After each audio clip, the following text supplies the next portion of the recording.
Number 10, one less eye. That's right, kicking off the list at number 10, we have a Spider-Man moment that gives me goosebumps every time I see it. We start now with Spider-Man, the Other, Evolve or Die, where we see Spider-Man get his eye ripped out. Yeah, Morlun put Spider-Man through quite the battle, but ultimately it ended with his eye being a midnight snack. Spider-Man even compared being hit by Morlun to being hit by the Incredible Hulk, saying how he's never been hit so hard in his life. He has no idea it's about to get so much worse. And before we continue, if you guys haven't done so already, please make sure to go ahead and give us a like, because it helps us out a bunch here at the studio. It's this one. Thanks a lot. Okay, now back to Peter Parker's awful life. Number 9, Man Spider. We've all wished at some point or another that we could have Spider-Man's powers. I mean, the wall crawling alone I would take. So useful. But what if you got more than you bargained for power-wise? Well, in Spider-Man Disassembled, we see this in a pretty gross way. Peter starts to become an actual spider, starting with growing an extra set of peepers. Yeah, so that's disgusting. But wait, there's more. He ends up becoming an actual spider. Yeah, so after being injected with this goop from the Spider Queen, not only does he grow some extra eyes, but he also gives birth to another Peter Parker. Yeah, you heard me correctly. So out comes Peter, and he's the same Peter Parker as before, but a little stronger, with maybe a hint of PTSD sprinkled in there. But that's not particularly new to Peter. Bonus points to Peter also for attending a wedding with the 2 extra eyes and not being noticed.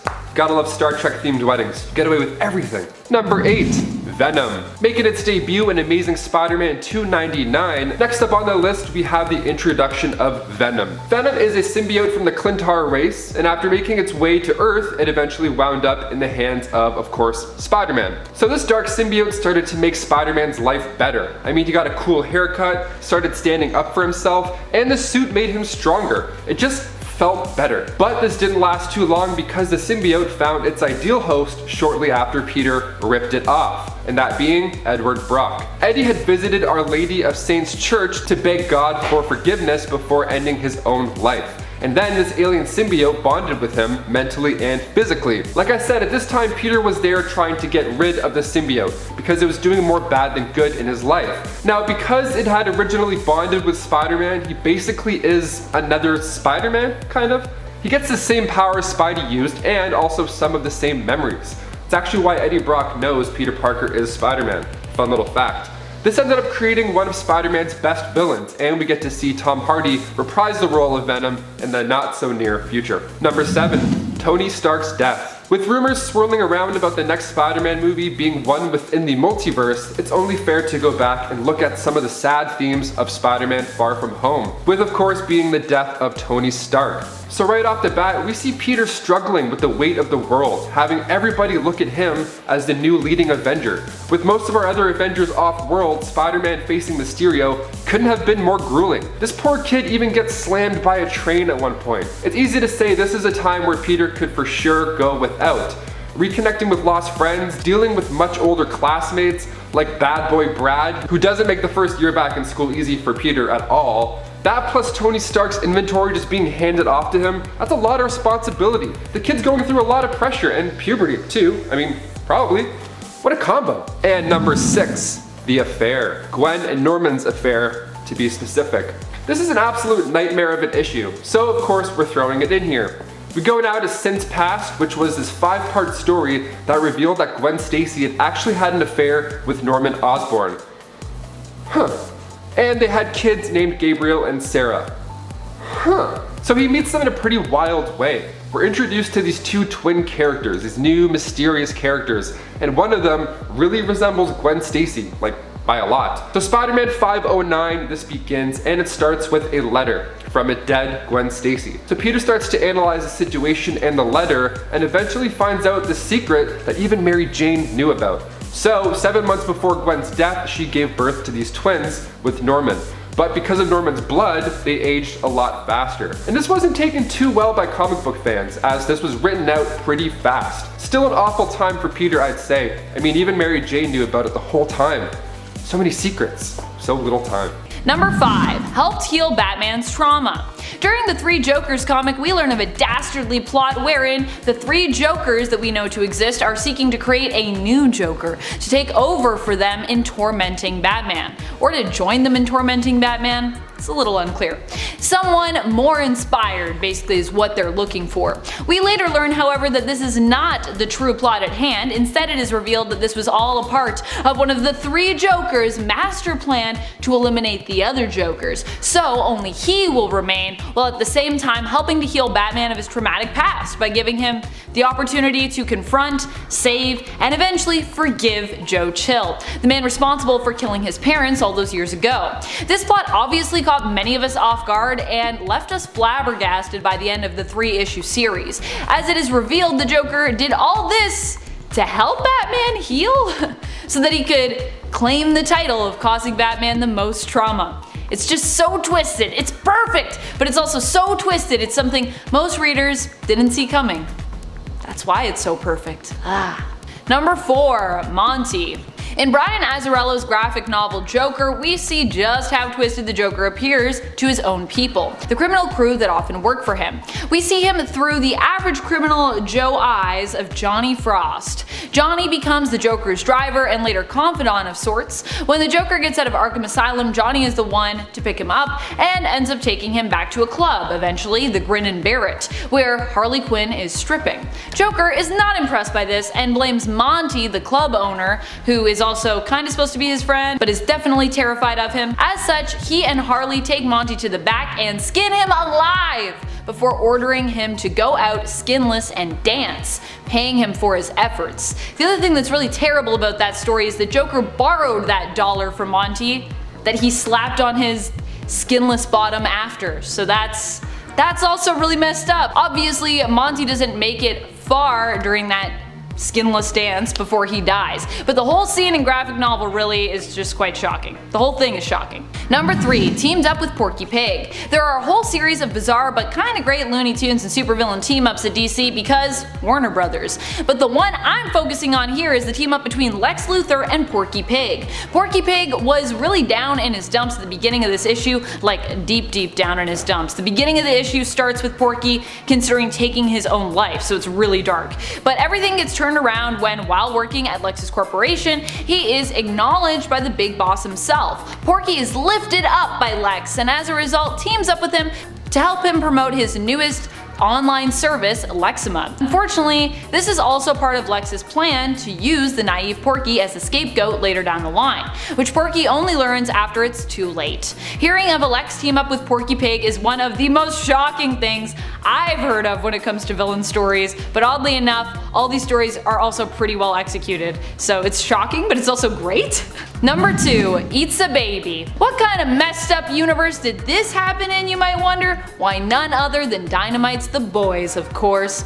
Although you might not expect that world to be as shocking anymore simply because you're just always expecting to be shocked. There are still those moments that, well, they manage to surprise you. Like when we see Homelander eat a baby. Although that wasn't actually Homelander, it was Black Noir posing as Homelander. Black Noir in the comic series is a clone of Homelander who was created to be a fail-safe to replace Homelander if he went off the rails. But when Black Noir never gets the order to take out Homelander and replace him, it drives him insane. And so he decides to dress up as Homelander and commit all kinds of unspeakable acts in the hopes that it'll be enough for Vought to give him the kill order that he so desires so he can finally take Homelander's place.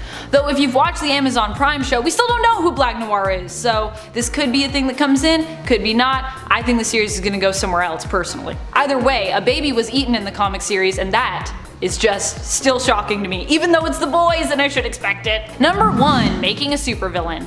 Injustice was filled with shocking moments, although one of the biggest was the moment that kicked off the whole splitting of this very different reality from the history of the main continuity. In Injustice, the Joker came up with a perfect plan to corrupt one of his foes, and in so doing pretty much mess with his biggest enemy, Batman. This time around, Joker wasn't trying to harm the loved ones of Bruce Wayne, but Kal-El, Clark Kent, Superman. The Joker kidnapped Lois Lane, who we had just learned was pregnant with Superman's child. When Superman rushed to save her, he was faced with Doomsday, who he fought furiously, eventually taking Doomsday up to space in order to defeat him. Alas, it wasn't actually Doomsday that Superman had been fighting. He noticed 2 heartbeats fading and realized Joker had actually tricked him into somehow hallucinating that Lois herself had appeared as Doomsday. Oh no! So Superman killed Lois Lane and his unborn child. It was this shocking act that would lead Superman to murder the Joker and become the supervillain version of himself in this alternate reality story. Number 10. Beat up by Batman. Superman isn't the kind of guy who takes a beating lying down.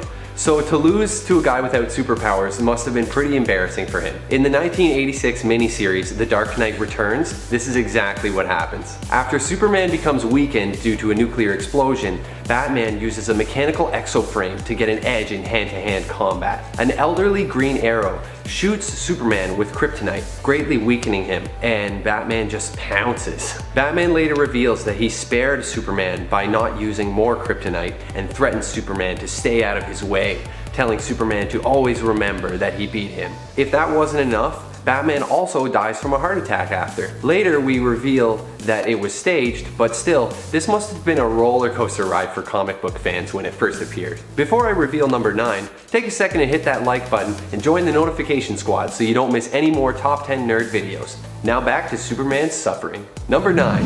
His home planet exploded. As you probably already know, Superman is an alien from the planet Krypton, sent off in a capsule that spared him as his home planet exploded into smithereens. It's definitely gotta be one of the worst things that's happened to him.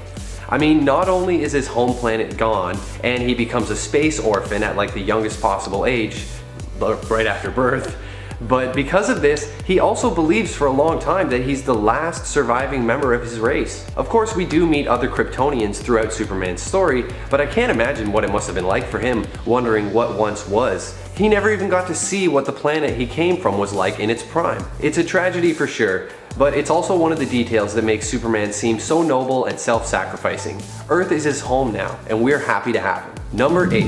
He almost made a sex tape? In 1986, scripting for Superman comics was taken over by a writer named John Byrne. He made some pretty good changes, including keeping Superman's parents alive, removing the Fortress of Solitude, and removing some of the more cheesy stuff, making Superman more outgoing and heroic. More proactive, if you will. Anyway, he also made some really weird changes, like creating a villain named Sleaze. Yeah, that's right, Sleaze. He's a perverted alien, shunned from his home planet of Apocalypse and stranded here on Earth. Hoping to save some money and build an army, he mentally influences Superman into almost making a sex tape with his fellow superhero, Big Barda. And it almost happens too, but luckily her husband, Mr. Miracle, arrives and he just shuts the whole thing down. It's the kind of story that leaves you stunned. Honestly, I couldn't believe what I was reading, but I guess when you're the oldest superhero around, you're gonna get into some weird storylines eventually. It's worth noting that Sleaze was a notoriously unpopular villain and eventually dies in an explosion. Number 7. Beat himself up over Lois Lane's death. When you experience tragedy, it's important that you don't blame yourself for what happened. However, in the Infinite Crisis storyline, Superman has a really hard time with this. After hearing a scream from over in Earth 2 and flying there, Superman found that Earth's version of Superman standing over the body of Earth 2 Lois Lane, who had just died. Our Superman lashes out, blaming the other Superman for her death, and the two engage in a massive epic fight all across Metropolis. Man, it's bad enough causing all this collateral damage fighting a supervillain, but who foots the bill for the fight when it's Superman in each corner? The fight is eventually stopped when Wonder Woman shows up and she grabs Superman with her lasso. She helps Superman see that it's really Lex Luthor that's been pulling the strings behind the scenes. Number 6. Had an identity crisis. In the Superman Grounded storyline, Superman is 700 issues deep, and he feels like he's lost touch with humanity. Seriously, it's issue number 700. The solution? He decides to walk across the country on foot and get back to his roots as a hero, helping people with their everyday problems. He passes through Detroit and fixes the employment crisis, repairing factories with alien technology, and in Chicago he rescues a young boy from an abusive father and tries to reinforce that powers are not required to be a hero. He later meets the new Wonder Woman and has lunch with the Flash in Colorado. It's an emotionally grounded story with Plenty of the kind of moralizing that comics are known for. He eventually comes to the conclusion that his Superman identity is unnecessary and he could do more operating in secret. But later, he overcomes his depression and embraces his legacy, creating the Superman Squad, embodying the values of truth, justice, and the American way. Number 5. Diner Massacre. When it comes to gruesome acts that supervillains have committed, one of the most shocking and traumatizing to read is the massacre that Dr. Destiny created in Neil Gaiman's Sandman. What's more shocking is it all took place because Dee was bored, and this was his way of staying entertained and having fun. It took place at a 24-hour diner, and it involved the patrons and staff there who found themselves trapped and shackled to Destiny's will as he wielded Dream's Dreamstone. Using that ruby, he made those in the diner get intimate, fight one another, torture each other, eat one another, and eventually brought them all to a twisted and bloody end all their own. By the time Dream arrived, all of his victims were dead, and the diner was covered in body parts and drenched in blood from everything that had happened over the past 24-hour period, where Dr. D kept them trapped there and held them as his manipulated and therefore seemingly willing prisoners. Number 4. Lex for President. One of the most shocking moments for me in the comics was when Lex Luthor was actually elected to become President of the United States.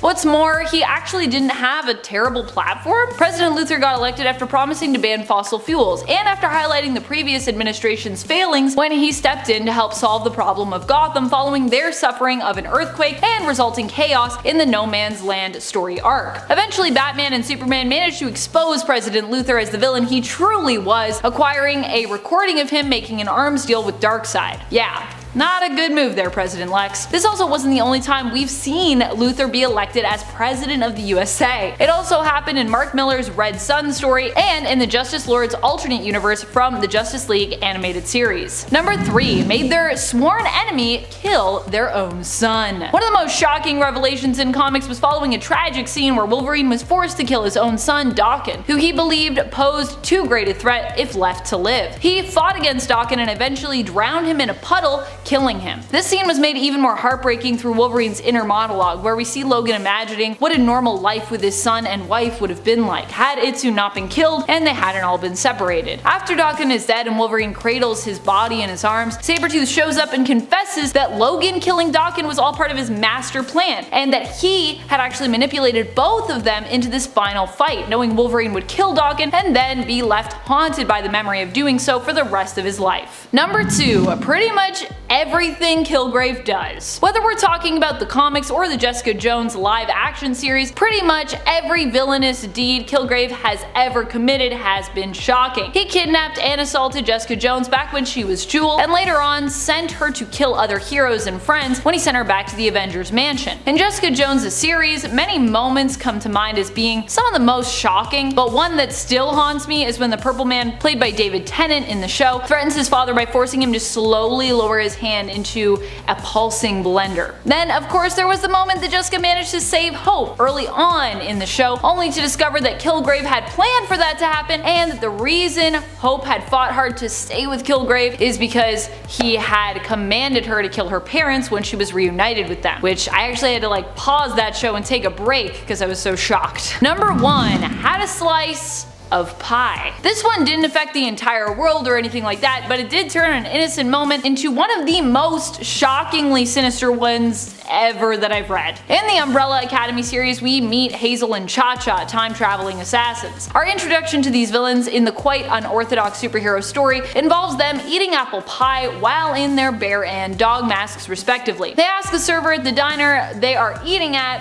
what the secret recipe is, and overhearing their compliments, the chef comes out to share that others have traveled from far away and offered him great sums of money to get that secret, but that he joked in the past, "You'd have to chop off my arms and legs to get that secret out of me." The next scene features a bloody Hazel and Cha-Cha, who we later learn have been busy chopping off the chef's limbs. Oh yeah, they also become so distracted by a call from their boss that when the chef actually reveals that canned apples are his secret in that apple pie, they have no idea what he's talking about anymore. Mostly they just really like torturing people. And I guess a good apple pie. Who doesn't like a good apple pie? Number 10. Lost his nose. After After Wolverine lost his adamantium from Magneto ripping it out of him, which was also a pretty terrible thing he suffered through, he also lost his nose along with it. It seemed that without the adamantium, Wolverine then reverted to an animalistic state, which has been on and off characterized as some part of his mutation, or alternatively he gets it from his biological father. During the time he was without his adamantium as such, he also started to appear more animal-like, and as a result somehow lost his nose for some time in all the chaos of art that followed. Though thankfully Logan would eventually get his nose and his adamantium returned him once again. Number 9. Possessed by the Black Blade. The Black Blade was forged by a man named Muramasa himself, a legendary swordmaster who built the blade using a part of his soul. Known for being a madman, the fragment of his soul would live on and possess whosoever wielded it, making them also mad and in essence bloodthirsty. We saw this happen to Jessica Drew in the 1989 Wolverine series, and then saw Wolverine manage to save Jessica when he himself took the blade from her. He thought this would kill her, but instead the soul of Muramasa within the Black Blade merged with Wolverine's, seeing him as a kind of kindred spirit of sorts. Wolverine then found himself possessed, and during this time almost killed Jessica Drew and the Silver Samurai as a result. Fortunately, he managed to assert his own will and reject the Black Blade's influence in the end, but being possessed is of course never fun, although I don't think he would have been too beat up if he had ended up killing the Silver Samurai while possessed. Number 8. His wolf family getting murdered. Wolverine has more origins than I have fingers. One such origin tale for him allows us to see him living with wolves, retreating to the wilderness after suffering a great trauma. The pack he lives with has become his family, and he takes great pride in taking care of his family and their newest cubs. However, Wolverine's curiosity one day gets the better of him when he and his pack run into the White Bear, a mysterious and uncommon sight for them. Wolverine senses the bear is out of place and tries to help it by leaving it gifts of food. Unfortunately, he seems to be unable to help it, until the bear one day manages to follow the scent of Wolverine's pack, tracking them down and slaughtering them. Wolverine returns home to find his family killed and devoured by the bear. With a mix of emotion, Logan himself strikes out and kills the bear, falling himself but recovering after a short while. Poor Wolverine can't even have a wolf family in the comics without some tragedy coming along and ruining it. Number 7. Forgot who he was. The amount of times that Wolverine has had his memories blocked, altered, and experienced amnesia is numerous. If you go back to some of his early years in the comic, he even seems to be somewhat lost in terms of really knowing who he is or why he is the way he is. In Claremont's Wolverine run from 1989, Wolverine even seems to have very little idea of what his early life was like. At this point, he even seems to believe that his claws are completely made of adamantium, and that they were even implanted inside him and are not actually part of his mutant powers, but he doesn't seem to recall who implanted these claws or why.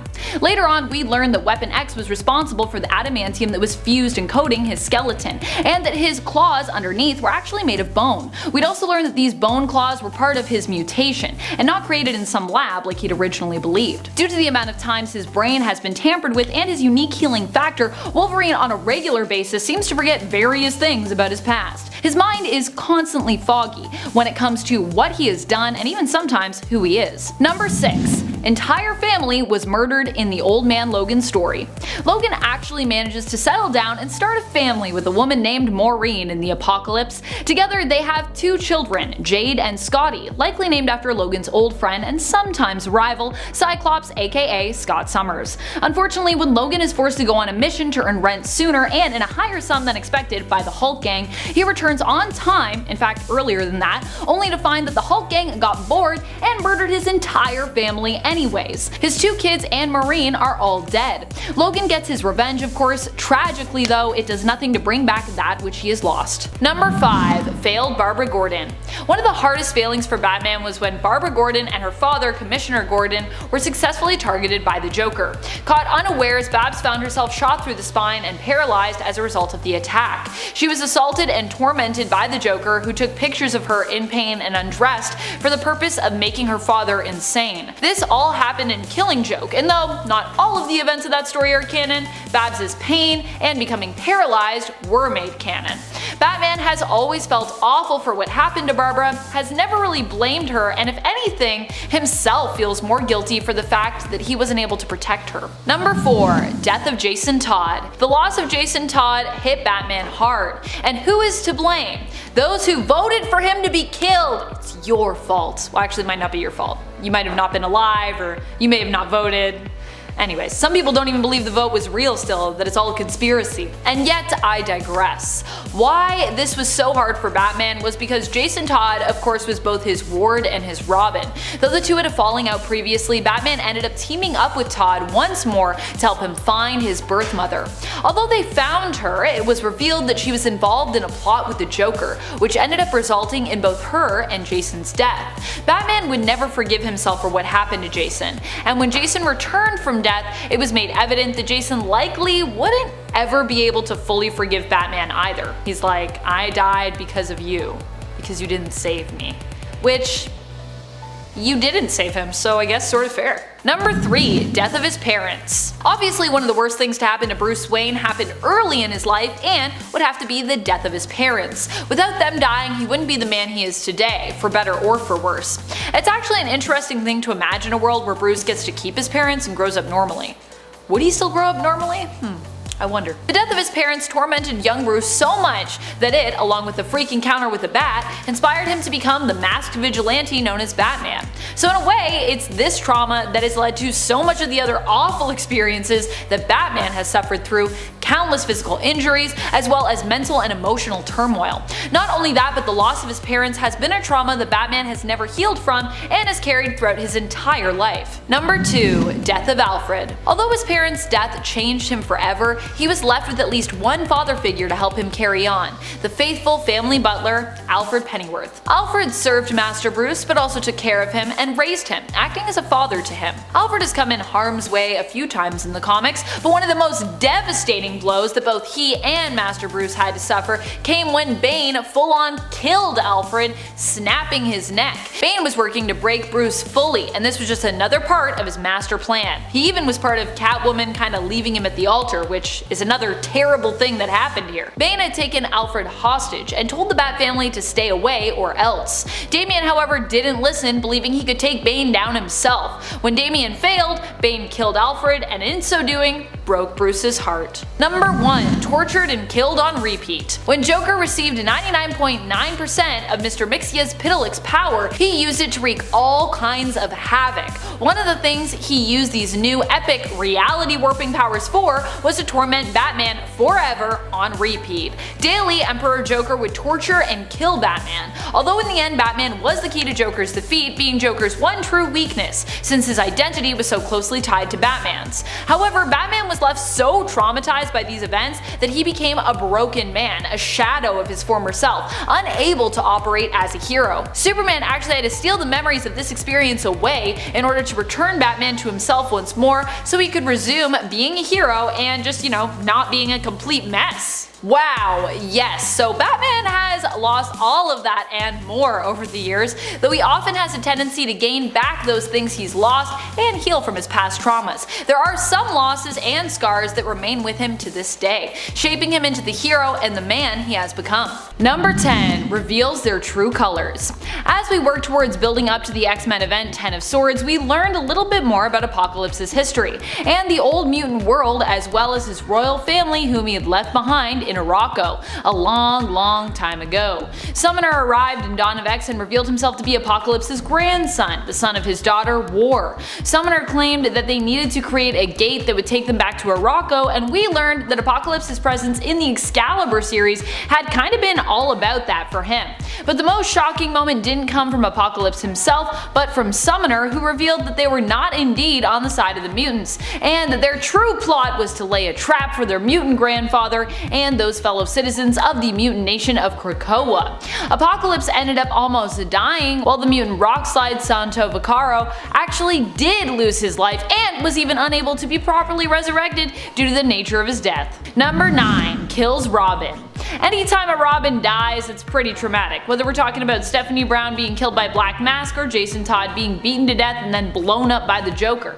However, the first time these things happen tend to be the most shocking and most iconic, making Jason Todd's death just that more startling when it happened in Death in the Family. Despite the fact that there was a poll in place for people to vote on whether or not Jason lived, most wrote off the poll as not really mattering and being more of a gimmick than something that would actually actually affect the story. So everyone was exceedingly shocked when Jason Todd was killed off as a result of people voting for that to be the story's ending. Even though, you know, we all knew that was probably gonna be the story's ending, because you probably voted for that, but whatever, I guess. Still shocking. And before we get to this next point, I just wanted to say thank you so much for being here and watching this video. If you could, it would help us out a ton if you click that subscribe and click the like on this video. It really does help us out and we do appreciate it. Number 8. Dr. Manhattan's power. Batman Who Laughs is still a relatively new villain in comic history, but he quickly rose in popularity since his introduction.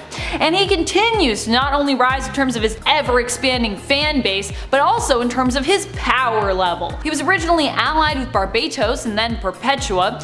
Currently, the Batman Who Laughs proved his mettle in a battle against Apex Lex and has the powers of Dr. Manhattan, which he stole. Yeah, he stole those powers. It's nuts. And while he is a villain who, you know, we expect to do all sorts of crazy things like stealing Dr. Manhattan's powers, the Batman Who Laughs still manages to surprise those of us who are already expecting a surprise from him in the comics with his diabolical and most devious plots. You can just never follow him. You're like, he's probably gonna, oh, and then he did something else. Okay then. Number 7. Adamantium go bye-bye. Bye-bye, Adamantium. There you go.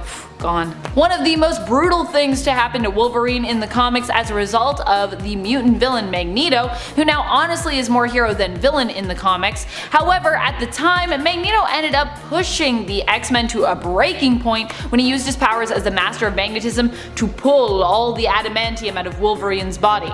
Miraculously, Wolverine managed to survive the de-adamantizing process, but it cost him his nose and his wits as he became more and more animalistic. De-adamantizing, yeah. That's a word now, friends. I just made it a thing.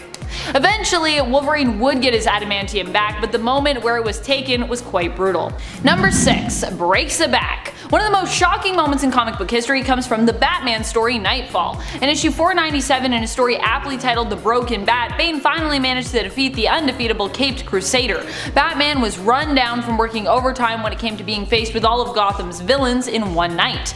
Bane took advantage of this and managed to break Batman's back over his knee, meaning that for a time, Batman had to retire while he healed. And at the time, many actually wondered if Batman would ever fully heal and return again. I mean, he just had his back broken. Most people don't, you know, have their backs broken and then are just like, oh yeah, I'm fine, it's great. So this was a very startling plot point in and of itself to happen, and an astonishing victory for Bane, making him one of the most revered Batman villains to this day. Number 5. Her best friend died. Holly Robinson is known for being one of Selina's BFFs in the comics. She's been portrayed a few different ways throughout the years, but one thing usually stays the same no matter her role. She's always a good friend to Catwoman. New Earth Holly was friends with Selina ever since they were kids, growing up together on the streets of Gotham. Holly was a young runaway who ended up running into Selina, who was 4 years older than her.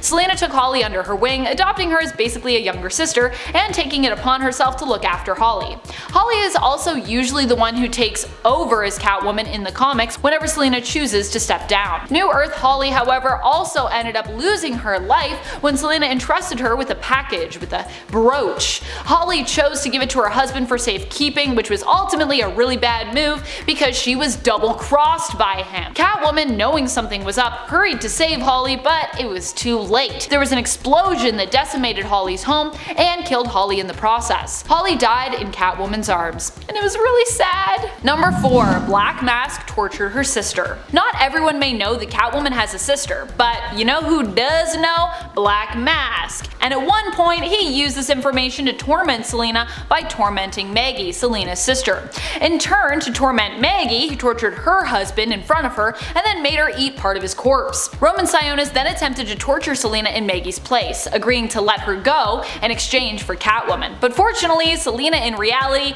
had other plans for Black Mask and managed to avoid a slow and painful death. However, Maggie lost her sanity in this attack against Selina, and Catwoman would always carry the guilt of what had happened to her sister. Super sad. And then Maggie hated her forever, all because of that. Which, I mean, fair, that's a pretty traumatic experience. Number 3, murder. On Earth 2, Selina Kyle and Bruce Wayne actually end up finally getting their happily ever after, or so it seems, initially. Selina makes amends for her criminal ways, claiming that she had actually only behaved so badly because she suffered from partial amnesia, which a brick to the head seemed to fix. Yeah, that's definitely the weirdest origin, I think, for Selina ever. Oh, I wasn't really a criminal, I just had amnesia. She renounced her criminal life and gave it up, falling in love with Batman, who reveals his secret identity to her. The two marry and have a daughter, Helena Wayne, the other version of Huntress that you might be familiar with. But it doesn't stay a happy ending forever. Unfortunately, Selina is pulled back into the criminal lifestyle when she is blackmailed by one of her former goons, Silky Cernak. During a fight, Catwoman was fatally shot in the chest and fell from the 4th story of a building to her death, leaving her loving husband Bruce and her daughter Helena surviving her. Number 2, had her heart cut out.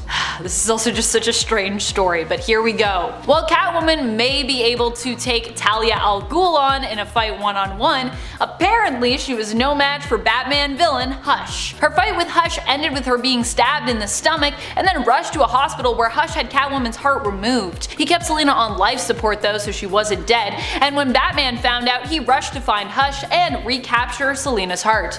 He rushed to find Hush. That's a thing I said. This is one of those stories that is so insane, it could only take place in a comic book, especially when Mr. Freeze gets involved. Number 1, the 2004 Catwoman movie. One of the worst things to happen to Selina Kyle by far has got to be the early 2000s Catwoman film, which was extremely loosely based on the character from DC Comics. It's pretty unfortunate too, as with Halle Berry playing Catwoman, who admittedly is known for being a talented actress and was huge in the early 2000s, in the right hands this film actually could have been good. Could have maybe even been great. However, what went wrong here is the studio got way too involved with the changes. And the other problem is that Warner Brothers apparently wasn't really interested in making a great film when they did this Catwoman movie. The project had been worked and reworked for so long and just passed around to various writers so much that the studio was simply looking to recoup their loss at that point. They wanted something passable, not something great, and wow, does it ever show. Believe me, it really shows. Just Catwoman licking things. I'm like, why? Why is this happening? Ugh. Remember when she was a fashion designer? Anyways. Number 10, great world leader. Dr. Doom is known for being one of the most loved of all the most vile villains around. Despite the fact that he's evil and egotistical, fans still seem to enjoy rooting for him, even if they know he's up to no good. And he usually is. Up to no good, I mean. Usually Doom finds his often elaborate plots foiled by the Fantastic Four or the various other heroes he comes up against. But one time he actually succeeded in ruling the world using the powers of the Purple Man, whom he trapped in a psycho prism. But that wasn't even the most shocking part of this deed. The most shocking part was that he was actually a really good ruler and the world flourished while under his complete control. In fact, everything was going so well that Doom became bored of it and gave up his dream of ruling the world, leaving just as the heroes had managed to break free of his mind control over them and showed up to stop him, only to find there was no one to stop because Doom didn't like the fact that there was no challenge, no one vehemently opposing him. Number 9, created life. This was shocking because it kind of went against everything we've known this villain to be. Galactus is more of an unstoppable constant cosmic force than a traditional ill-intentioned supervillain. We always expect him therefore to continue doing what he does best, devouring worlds, as we've known him to do pretty much forever. However, this all changed when the heroes attempted to destroy him once and for all in 2015 in the comics. They put him back in the incubator he'd emerged from during the Big Bang, but something unexpected happened. Instead of being destroyed, he was reborn as Galactus the Lifebringer, and went on a mission to create life instead of destroying it. Number 8, Apocalypse joining Krakowa. I mean, all of the mutant villains joining Krakowa were pretty memorable, but especially Apocalypse. When he decided to stand with the heroes he had opposed for years, in essence becoming one of them for the greater good of mutant kind, it was a moment in the comics where I audibly gasped. Seeing him and so many other villainous mutants like Mr. Sinister emerge from that Krakowan gate, ready to pledge to follow the nation's rules and stand beside mutants who for years they had previously tormented and opposed, was just awe-inspiring. I love it, and yet I don't think any of us originally saw that coming. Villains choosing to stand beside heroes in order to forge a new mutant nation. Of course, given Apocalypse's backstory and the relationship between Krakowa and Arakko, I suppose we should be much less shocked now. Number 7, through a baby. This was mostly shocking in terms of how twisted it was. For this feat, Joker managed to defeat Gordon's new wife, Sarah, using a baby. Well, a baby and a gun. Joker had kidnapped the babies of Gotham, and Sarah Essen Gordon, who was also a capable cop, had managed to track him and the babies down. She had her gun locked on the Joker but was unable to take him out because he was holding one of the infants. He then disarmed her by throwing the baby at her, which caused her to drop her gun so she could catch that baby, leaving her unarmed and making it easy for Joker to shoot and kill her. Basically, all to get back at Commissioner Gordon, who actually had to hold himself back afterward. The death of Sarah pushed Jim to the point that he was ready to kill the Joker. Pushing Jim's buttons is the sole reason, it seems, why the Joker often tortures the women who are close to him. Number 6. Torturing Barbara Gordon and her mom. When it comes to the shocking atrocities the Joker has committed, paralyzing and assaulting Barbara Gordon is likely very high on that list for most of us. But it's not the only time he's caused Batgirl a ton of grief, though the events of The Killing Joke are some of the most disturbingly memorable. The Joker also once kidnapped both Barbara and her mother and threatened to kill Bab's mom if she didn't marry him. Wow, that's pretty awful. The Joker really seems to have a thing for hurting any of the women belonging to the Gordon family. Number 5. Brainiac killed his Earth dad. Superman has a seriously lengthy history. In Action Comics number 867, Superman discovers a Brainiac drone outside of the Daily Planet and discovers that Brainiac is still somewhere out there, and all the previous encounters with him were actually just one of Brainiac's probes. Superman flies all over the galaxy, seeking Brainiac to try to track him down, and during the search, he's eventually captured and taken aboard Brainiac's ship. As Superman comes to, he learns how Brainiac has been traveling the galaxy, shrinking civilians down and bottling them. He plans to bottle the Earth, but with the help of Supergirl, Brainiac is soon defeated. He has one last trick up his sleeve, however. He learns where Superman's parents live by reading his mind while he's unconscious and launches a missile at the Kent family farm. Luckily, nobody dies in the explosion, but Jonathan Kent actually has a heart attack soon after, and we later see Superman at the funeral, devastated. Number 4.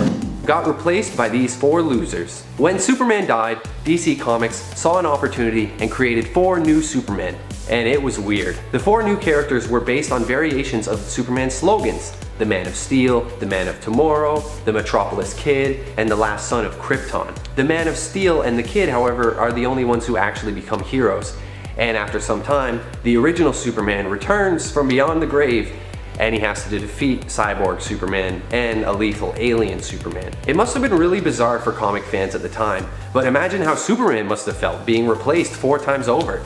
Thankfully, he eventually returns to remind the city what a real Superman can do. Number 3. Killed fighting Doomsday. The death of Superman was an epic comic book event in 1993 and even received coverage in the mainstream media. Superman meets his fate at the hands of Doomsday. Doomsday is a rampaging, seemingly mindless monster, a muscular humanoid with bones protruding from his skin. The epic battle causes massive destruction across Metropolis, epically featured in the comic in large splash pages. The creators wanted to show that Superman was not actually invincible and that kryptonite was not his only weakness. This was an epic event. Writers had to sign non-disclosure agreements to keep Superman's death a secret, and Superman comics were delayed for 3 months to help push the illusion that Superman really was dead. Yes, it seems dying is one of the worst things to happen to Superman as a person, but as a character, it likely made him more popular than ever, as in the comics, Superman's death is only the beginning of a much larger story, and he makes a huge comeback. Number 2. Killed a pregnant Lois Lane. In an alternate reality, as part of the Injustice storyline, Superman suffers a real tragedy. After the Joker uses a fear toxin on Superman, he gets all whacked out and he believes he's fighting Doomsday, and he does what Superman does and takes him off up into space to kill him. The fear toxin wears off and Superman sees that it's actually Lois Lane, floating dead in the void of space along with their unborn child. If that wasn't bad enough, Joker has also remotely linked a bomb to Lois's heartbeat, and as soon as it stops beating, the bomb explodes, destroying Metropolis. This makes Superman go buck wild, and he breaks his vow to never kill, punching his arm through Joker's chest and killing him instantly. Now this was an alternate universe, but it's still one of the lowest points for Superman. And now, number 1. He died. again. Zack Snyder's Batman vs. Superman was controversial for many reasons, including Superman's death. Superman is feared and revered by the city for his godlike power, and Batman has a vision that makes him realize he better do something about it before Superman becomes too powerful. Batman nearly kills Superman using a kryptonite spear, but after hearing Superman tell him to save Martha, Batman realizes Superman isn't really a threat and he heads out to save Martha.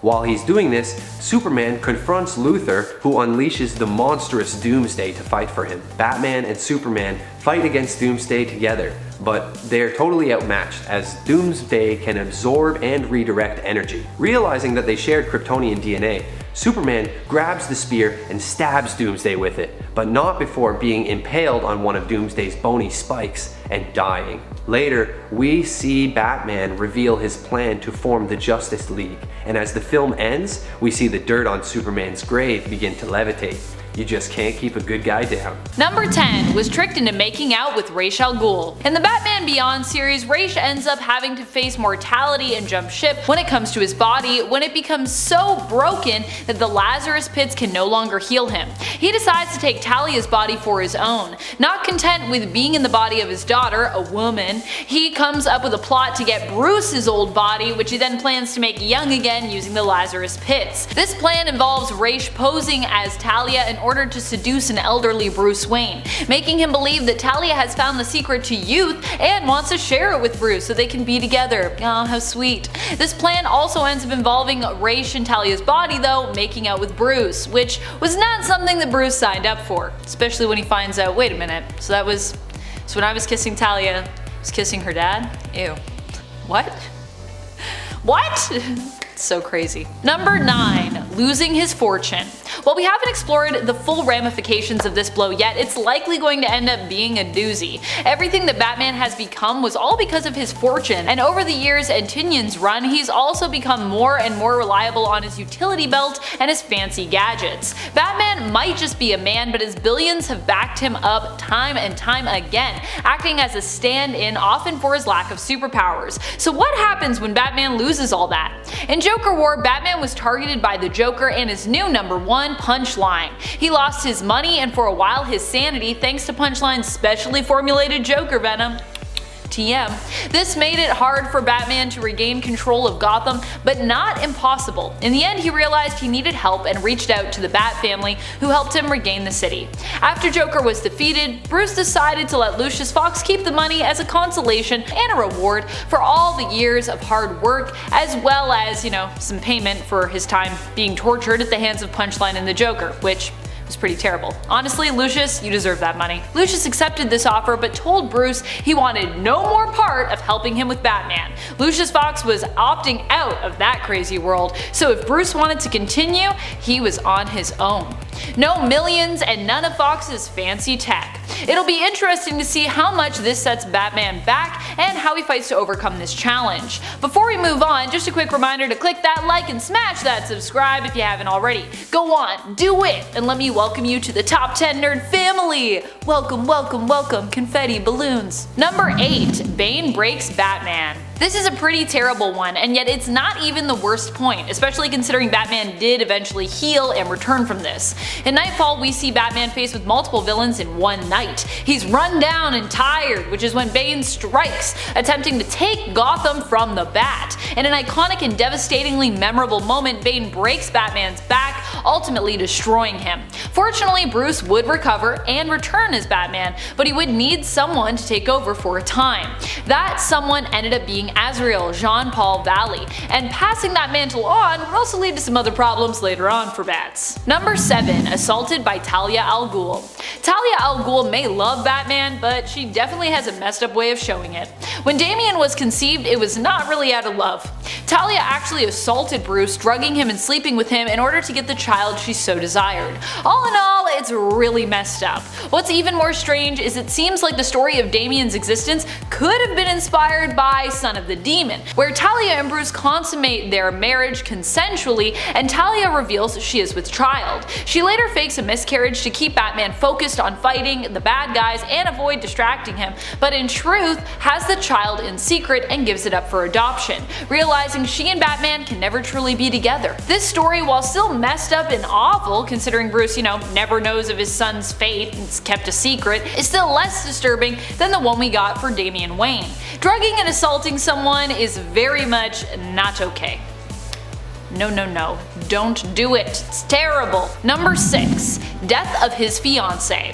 For those who aren't aware, there was a time that Batman was engaged. In fact, there have been multiple occasions where Batman was engaged and married. For our purposes here though, I'm talking about when Bruce Wayne became engaged to his old flame, Silver St. Cloud. Silver has been a Gotham socialite who had a passionate romance that initially ended when Silver learned of the fact that Bruce Wayne was actually Batman. She loved Bruce but couldn't stand the thought of losing him. Years later, she returned to Gotham and ended up falling back in love with both Bruce Wayne and Batman, breaking off her current engagement to a US senator. Her and Bruce were engaged, and he was even thinking of retiring from the Batman mantle to pursue a normal life with Silver and settle down with her. However, these dreams were cut short when Silver was killed by Adamantium, who was posing as Batman's new ally at the time, Baphomet, a man that Batman trusted so much that he even revealed his secret identity to him and welcomed him into the Batcave. Big mistake, Bruce. No wonder Batman has trust issues, jeez. Number 5. Forced to kill Jean Grey. Multiple times too. Of course, Wolverine usually only kills Jeannie to spare her pain, but he also has a tendency to stab her and others that he cares for right through the gut. So, not sure how much pain he's really sparing her there.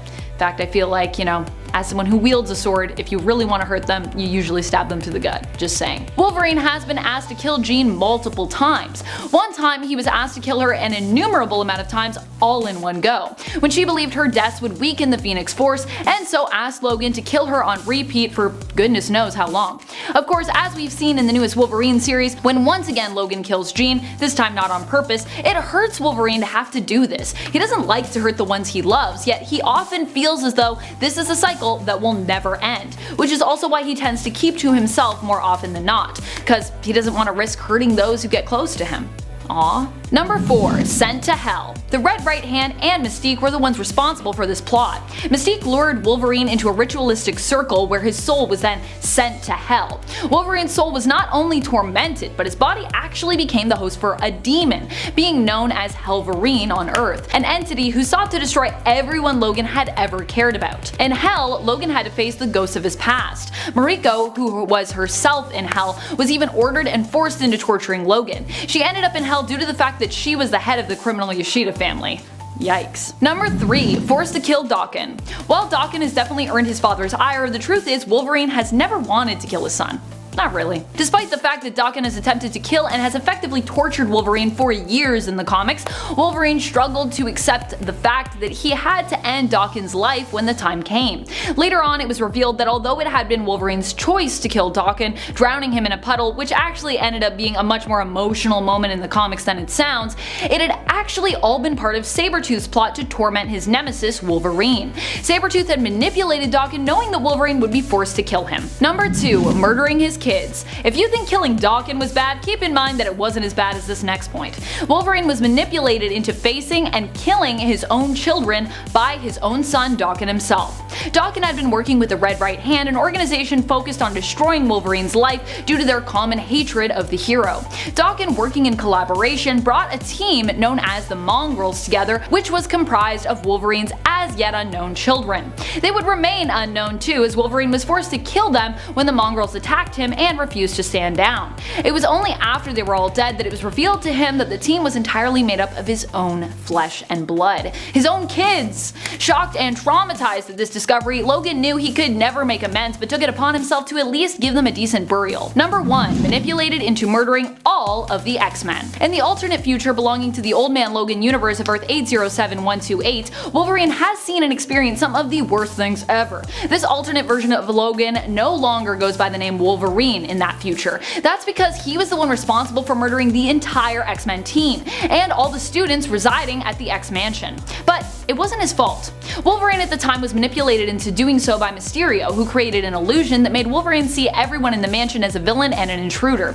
The illusion faded away only after Logan had killed everyone, with it being revealed that his last opponent, whom he thought was Bullseye, had really been one of his closest allies, Mutant Jubilee. Number 10. When DC made her Russian. One of the weirdest things to happen to Selina was when she was given a random Russian origin story that never really amounted to anything.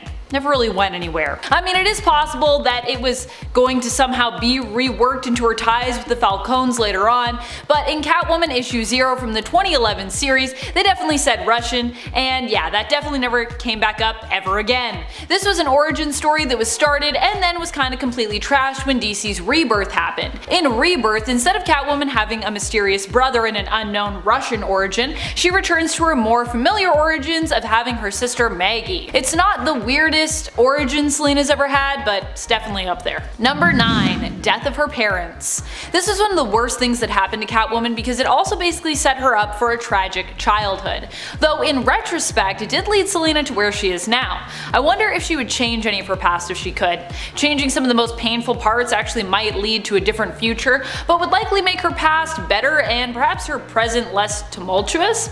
I wonder if she would go for that. Selina's mother was established as taking her own life in the comics, which prompted her father to drink his life away. With both her parents gone, and I suppose no surviving family to speak of, since no one took her or her sister in, she and her sister Maggie were both put through a foster care system, though because of Selina's behavior, she ended up in an orphanage for young delinquents. Number 8. Betrayed by an old friend. Sylvia St. Clair was one of Catwoman's oldest friends, back from their days when they were just young street kids. Sylvia ended up standing up for Selina when she was younger, looking after her, kind of like how later Selina would look after Holly. In fact, Sylvia could have inspired that behavior in Selina later on. The two became friends and partners, but the truth was that Sylvia always hated Selina, ever since she had stepped in to take Selina's place in order to protect her. Sylvia always hated Selina and held a grudge against her since that very beginning. This was only made worse when Selina left Sylvia behind to get caught in a caper gone wrong. Sylvia resurfaced years later posing as Selina's old friend with no hard feelings, when in reality she was actually plotting to destroy Selina for everything she'd done. Everything that had gone wrong in Sylvia's life, which she blamed Selina for. Number 7. East End Community Center destroyed.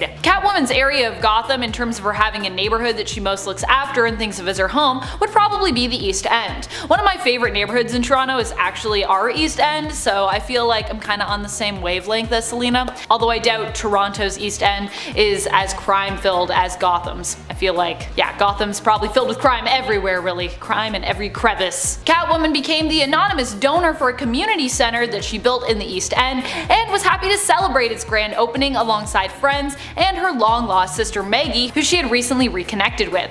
Unfortunately, her old friend Sylvia St. Clair, who also attended the grand opening, had more sinister motives, and working alongside Black Mask made sure the grand opening ended up on an explosive note, blowing the building up later that evening. Before we move on to the next point, I just want to say thank you so much for being here, and if you love us as much as we love you, be sure to show it by giving this video a thumbs up. Number 6. Zatanna manipulated her mind. One of the worst things from Catwoman's point of view was definitely when she learned that Zatanna had taken away her freedom of will. This was revealed to be something that had happened earlier on when Catwoman had basically stopped her criminal ways. Selina had always believed it was a decision that she had made, but then Zatanna revealed that she and some of the Justice League members had actually kidnapped Selina and influenced her to become good, with Zatanna wiping her memory of that ever happening afterward. Zatanna gave Catwoman her memories back, seemingly undoing the alignment reversal spell that she had cast years ago. Now Catwoman was left questioning who she was and what decisions in her life had actually been her own. Extreme identity crisis. This also led to Catwoman doing a bunch of bad stuff, so yeah. Number 5. Doc Swap. This is a body swapping story that might make you pretty uncomfortable. So we go now to the Amazing Spider-Man 700, where we find a dying Dr. Otto Octavius. So Octavius switches bodies with Spider-Man, so that Spider-Man would die in his body and then he would live on inside the body of a superhero and do some good.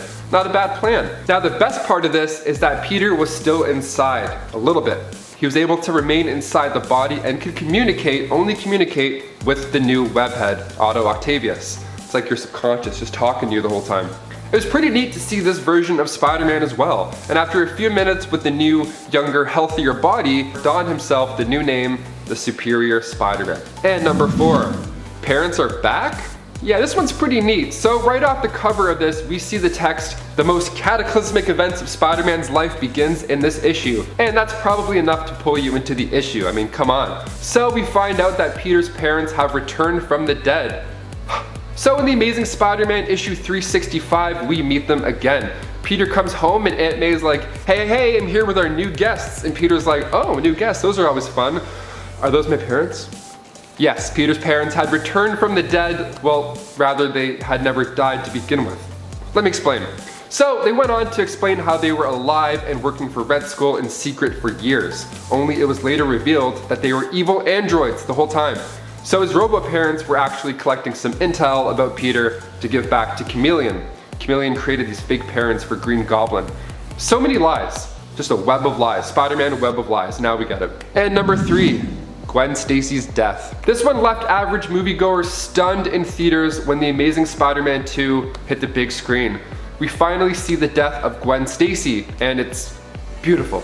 So of course this comes from the comics, specifically in issue 121 of The Amazing Spider-Man. The Green Goblin ends up dropping her off the Brooklyn Bridge, and although Peter has his trusty webs, sometimes the angle just doesn't quite work out, and Gwen's neck ended up snapping from the momentum. So this happened in the movie as well, and Eagle Eye fans could spot the clock tower in The Amazing Spider-Man 2 striking 12:10, which references issue 121. And the way the web shot out like a hand too, I mean, really? Right in the heart. This scene's amazing. I mean, of course it's really sad, but the music, the way it's shot, really drives this part home. I mean, it's sad that this scene was one of the last ones we got from Andrew Garfield's Spider-Man run. Sure, the movies weren't as good as the new installments, but it would have been nice to see where this Spider-Man went after this dark moment. Would have been pretty dark. We'll never know. I mean, maybe multiverse stuff. We'll see. And number 2, identity not so secret. If you stuck around until the very end of Spider-Man Far From Home, you were treated to a pretty sweet teaser. So of course we see J.K. Simmons reprise his role of J. Jonah Jameson in what starts out as a pretty comical scene. Now of course we're happy to see him back in this Spider-Man universe, but he comes bearing bad news. He ends up showing leaked footage from the final battle with Mysterio, and in the footage we see him shout out Spider-Man by his secret identity, Peter Parker, and a nice little photo to go along with it too. Now this isn't the first time this has happened. Back in the comics before the Civil War storyline, Peter takes a page out of Tony's book and reveals his secret identity to the world. And after that, things go south quite fast, including a hired gun setting his aim on Aunt May. And finally, number 1, you guessed it, Uncle Ben's death. Of course we have to include this in the list and save it for last. We had to sit through this in theaters like numerous times. And that's for good reason. One of the biggest moments of Peter Parker's life was when his Uncle Ben died. Now, after letting a thug out of his sights, that thug ended up being the one to take his uncle's life. So not only did Peter, of course, feel saddened by this very close loss, especially not having parents to begin with, but he was responsible for letting this guy get away. He honestly let it happen, and then in Amazing Fantasy issue 15, we see it all unfold. So after a police officer asks Spider-Man why he let the crook get in an elevator and make a break for it, Spider-Man responds with, "Sorry pal, that's your job. I'm through being pushed around by anyone. From now on, I just look out for number 1, and that means me." And cut to, bam.